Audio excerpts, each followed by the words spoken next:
Coucou, on est là pour une nouvelle vidéo YouTube où je vais vous partager une méthode d'écriture qui a super bien fonctionné pour moi, qui est presque magique, même s'il n'y a pas de méthode magique. Mais honnêtement, vu comment ça fonctionne, je me suis dit que j'allais vous faire une vidéo détaillée sur ça. Quand je me suis lancée dans l'écriture de cette trilogie de romans, qui est ma première saga, je me suis vraiment obligée à avoir une rigueur et une régularité. Ça a fait que j'ai réussi à écrire mon tome 1, le premier jet, en un mois. Je vous ai fait une vidéo sur les différentes choses que j'ai mis en place pendant ce mois d'écriture pour être plus efficace. Et aujourd'hui, en fait, je vais vous détailler un des points dont j'ai parlé dans cette vidéo de façon plus précise.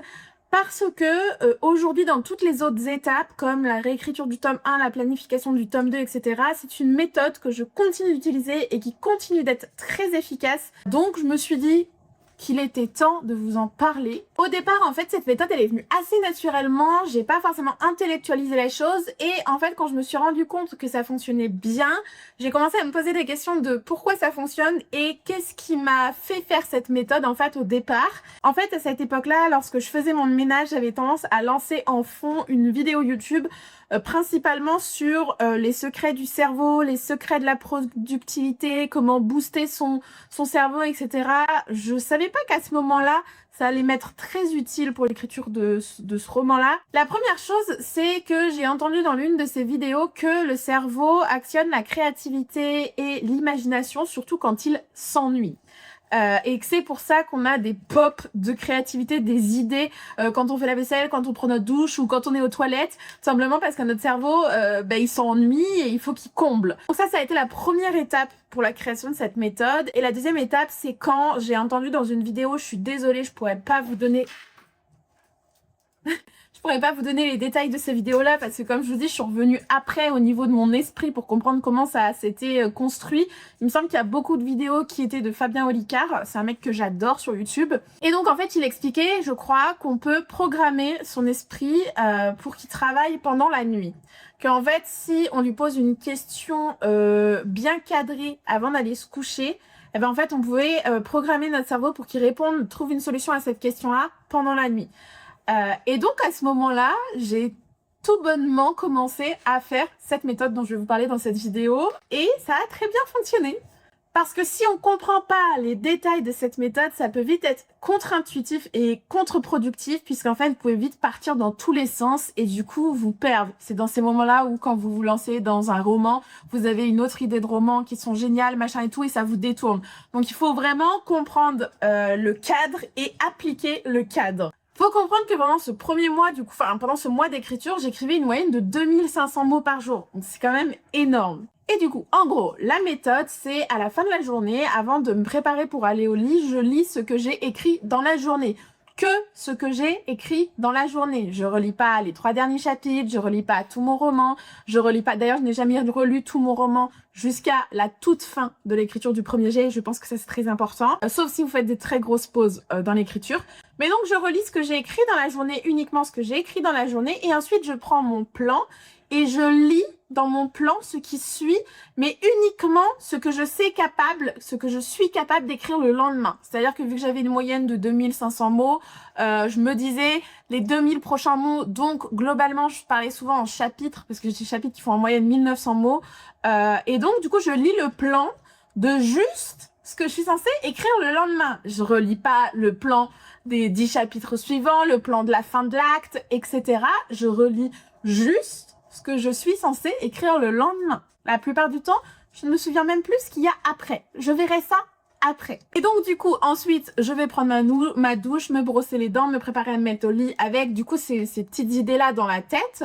Et au moment de me coucher, je prends un temps, les yeux fermés dans le noir, pour du coup penser à ce plan et à ce que je suis censée écrire le lendemain. Encore une fois, je cadre mon esprit à juste les scènes que je suis censée écrire le lendemain.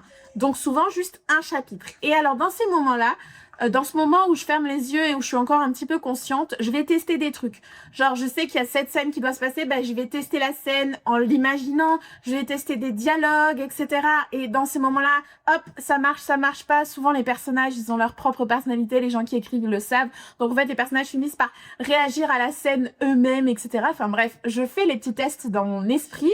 Je ne note rien. C'est hyper important de ne pas rouvrir les yeux, allumer la lumière et noter vos idées, même si je sais que vous allez avoir avoir peur de ne pas vous en souvenir le lendemain.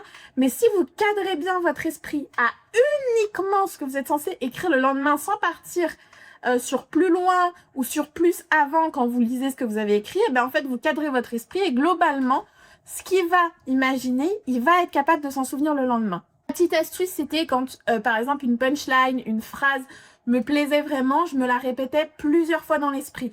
S'il y avait un dialogue que j'aimais, une petite blague, un truc, je me le rejouais plusieurs fois, 3, 4 fois dans mon esprit pour être sûre de m'en rappeler le lendemain. Ensuite, je m'endors. Je ne touche pas à mon téléphone pour écrire ce à quoi j'ai pensé, etc. Il faut faire confiance à votre esprit.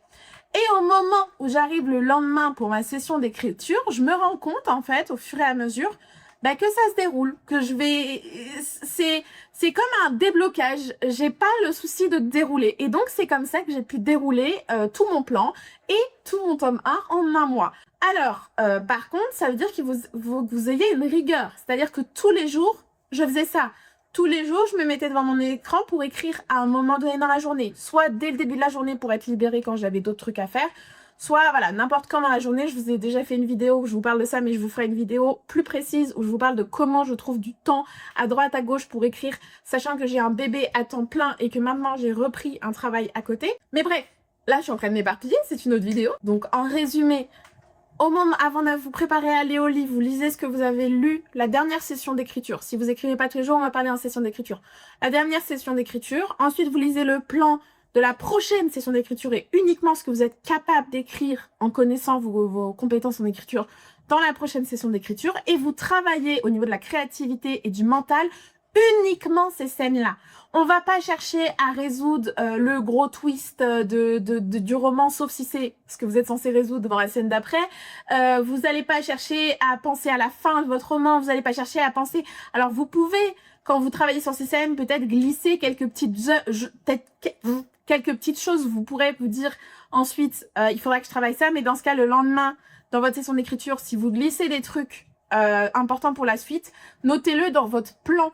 Puisqu'en fait, la seule chose que vous allez garder de concret sur la longueur du roman, c'est le plan. Moi, je n'ai jamais relu mon roman en entier. Je m'accrochais uniquement au plan. Donc, si vous glissez dans vos sessions d'écriture des points qui doivent revenir au niveau de la suite, au niveau du tome de machin, vous le notez dans le plan et uniquement le plan.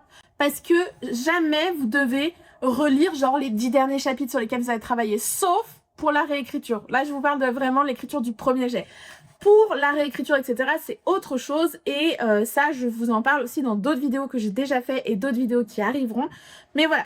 En bref, j'espère avoir été assez claire parce que des fois, j'ai du mal à organiser mes pensées et mes idées. Donc j'espère que vous avez compris. Si jamais vous avez compris cette méthode et que vous la testez, dites-moi en commentaire ce que vous avez pensé. Dites-moi possiblement comment votre cerveau réagissait au début, comment votre cerveau réagit au bout de plusieurs utilisations. C'est vraiment une méthode qu'il faut affiner et il faut entraîner votre cerveau.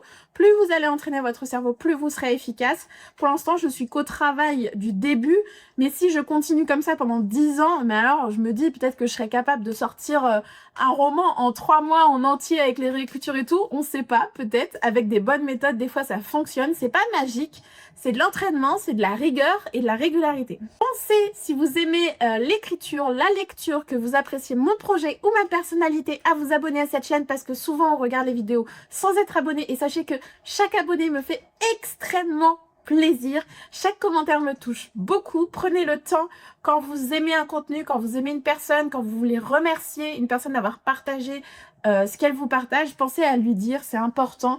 On consomme les vidéos et les contenus sur les réseaux sociaux à une vitesse folle, sans se poser de questions et on se rend pas compte qu'en fait, tout ce qu'on regarde, c'est des morceaux des gens. Et parfois, c'est important de les remercier. Moi, j'essaie de maintenant prendre le temps de remercier ces gens-là, de partager des bouts de leur vie, de leur histoire, de leur méthode, de leur quotidien. Enfin bref, je me perds toujours dans les fins de mes vidéos, donc je vais vous faire des gros bisous et puis je vous dis à la prochaine vidéo. Et j'espère que cette vidéo est bien cadrée parce que je n'ai pas du tout regardé sur ma montre puisqu'elle est en train de charger le cadrage de cette vidéo. Donc c'est la surprise, je vais voir maintenant.